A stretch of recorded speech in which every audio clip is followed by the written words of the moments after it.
Hari itu, musim dingin datang dengan sangat kejam. Angin berhembus menusuk hingga ke sela dinding rumah Nobita. Keluarga Nobita berkumpul di ruang tengah dengan selimut tebal, namun rasa dingin tetap tak tertahankan. Penghangat ruangan mereka rusak sejak pagi. Dan meski ibu Nobita sudah menghubungi tukang servis, tak satu pun bisa datang karena cuaca ekstrem yang membuat jalanan tertutup salju. Di dalam rumah sendiri, mereka justru merasa seperti berada di dalam kulkas raksasa. Doraemon adalah yang paling menderita. Tubuhnya menggigil hebat, wajahnya pucat, dan telinganya seolah membeku. Tak tahan dengan keadaan itu, ia akhirnya mengeluarkan sebuah alat ajaib dari kantongnya. Sebuah gelang berkilau bernama gelang pemanggil peri.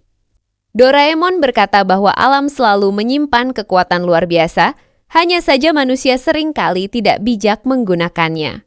Ia lalu menggosok gelang tersebut perlahan. Cahaya hangat muncul, dan dari sana keluarlah peri api. Api kecil itu menari dengan liar, matanya berkilat penuh semangat, namun kehadirannya justru membawa bahaya. Peri api berkata bahwa ia ingin membakar sesuatu yang hebat agar dunia kembali hangat. Tanpa ragu, ia bahkan mulai mendekati gorden rumah Nobita. Api kecilnya membesar, membuat ibu Nobita berteriak ketakutan.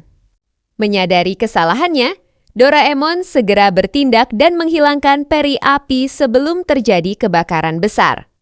Rumah memang terselamatkan, tetapi hawa dingin justru semakin menusuk. Tak lama setelah itu, salju mulai turun dengan deras. Doraemon yang kelelahan dan putus asa akhirnya memilih bersembunyi di balik selimut tebal dan tertidur. Menunggu keajaiban yang entah kapan datangnya. Tanpa disadari, gelang pemanggil peri terjatuh ke lantai kamar Nobita. Nobita yang melihat gelang itu tergeletak sendirian tiba-tiba mendapatkan ide. Ia ingin bermain di luar, merasakan salju, dan melupakan dingin yang menyiksa. Ia membawa gelang itu keluar rumah. Namun, setibanya di luar, ia sedikit kecewa karena salju belum menumpuk dan belum bisa digunakan untuk bermain. Dengan perasaan iseng, Nobita menggosok gelang itu. Kali ini, cahaya putih lembut muncul. Dari sana keluarlah peri salju. Tubuhnya bening berkilau, suaranya lembut seperti angin musim dingin. Nobita dengan polos meminta agar salju segera menumpuk. Permintaan itu begitu mudah bagi peri salju. Dalam sekejap, tanah, pepohonan, dan atap rumah tertutup salju tebal. Dunia berubah menjadi putih dan indah. Nobita diajak bermain oleh peri salju. Mereka berlari, membuat manusia salju, dan tertawa bersama. Saat Sunio dan Giant datang dan menjahili Nobita seperti biasa, peri salju tidak tinggal diam. Angin dingin berputar, salju berhamburan, membuat Sunio dan Giant terpeleset dan kabur ketakutan. Sejak saat itu, Nobita merasa memiliki teman yang benar melindunginya. Hubungan mereka semakin akrab, bukan sekadar teman bermain, tetapi seperti sahabat yang saling memahami. Namun, kebahagiaan itu tidak berlangsung lama. Terlalu lama berada di salju membuat tubuh Nobita mulai melemah. Bibirnya membiru, tubuhnya gemetar hebat. Ia berkata bahwa ia ingin pulang. Peri salju terlihat sedih. Ia mengaku ingin bersama Nobita selamanya karena merasa disukai dan dibutuhkan. Tetapi Nobita sudah sangat kedinginan dan tak sanggup lagi. Dengan berat hati, peri salju akhirnya mengantar Nobita pulang. Sesampainya di rumah, keadaan Nobita justru semakin buruk. Tubuhnya panas, napasnya tersengal, dan ia menggigil hebat. Dokter tidak bisa datang karena salju yang terlalu tebal menutup seluruh jalan. Orang tua Nobita hanya bisa mengompres tubuhnya dan berdoa agar anak mereka segera sembuh. Rumah itu dipenuhi kecemasan dan keheningan. Malam hari tiba. Saat semua terlelap dalam kekhawatiran, peri salju diam masuk ke kamar Nobita. Ia menempelkan tubuhnya di kepala Nobita, perlahan menyerap panas yang berlebihan. Ia berkata bahwa ia akan membantu Nobita sembuh, Meski itu berarti ia harus menghilang.